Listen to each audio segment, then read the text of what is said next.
একটু একটু করে মাথা তুলছে স্বপ্নের ক্লাব হাউস। হ্যাঁ, কালীঘাট এমএস বা কোম্পানি ফরমেশনের পর কেএমএসএফসির নিজস্ব ক্লাব হাউস এটা। বাংলার বড় দলগুলিকে টেক্কা দিয়ে নিজস্ব পোর্টাল টিভি, সমর্থকদের জন্য বিনামূল্যে ক্লাব টি শার্ট টুপি দিয়েছেন কর্তারা। বিদেশি ফুটবলারদের জন্য থাকবার জায়গা, জিম, কম্পিউটার, ক্লাব হাউসকে নিজেদের মনের মতো করে গড়ে তুলছেন কর্তারা। ফরেন প্লেয়ার যাদের, তাদের জন্য হোটেলে অনেক ভাড়া চলে যায়।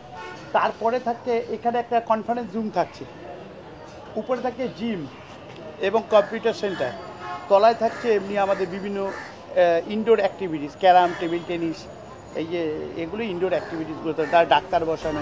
কেএমএসএফসির ফুটবল ফিনিশিং স্কুলে কোচ হয়ে আসতে চলেছেন অস্ট্রিয়ান বিশ্বকাপার কোচ ওয়াল্টার শার্পনার। স্বপ্ন দেখাচ্ছেন কালীঘাটের কর্তারা। তবে গত 20 বছর ধরে এই ক্লাব হাউস গড়বার জন্য খেটেছেন ওরা, বলছিলেন ক্লাব সচিব সমীর বন্দ্যোপাধ্যায়। সভাপতি অজিত বন্দ্যোপাধ্যায়ের পরিকল্পনা অনেক, তবে এগোতে চান ধীরে ধীরে।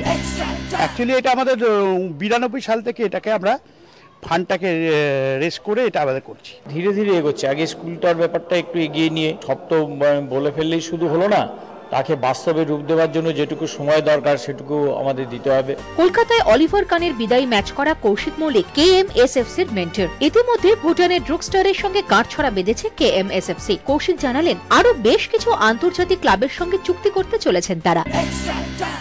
আমরা প্রায় ইউরোপে আরো 27টা দেশের সঙ্গে আমাদের পরিকল্পনা আছে যে তাদের যে ইউথ ডেভেলপমেন্ট প্রোগ্রামগুলো বিভিন্ন ক্লাবে, তার সঙ্গে আমাদের একটা লেটারাল টাই আপ থাকবে, যাতে ওদের প্রোগ্রামের সঙ্গে অ্যাক্সেস করতে পারে আমাদের ছেলেরা ওখানে যাবে, ওদের ছেলেরা এখানে আসবে, একটা এক্সচেঞ্জ প্রোগ্রাম।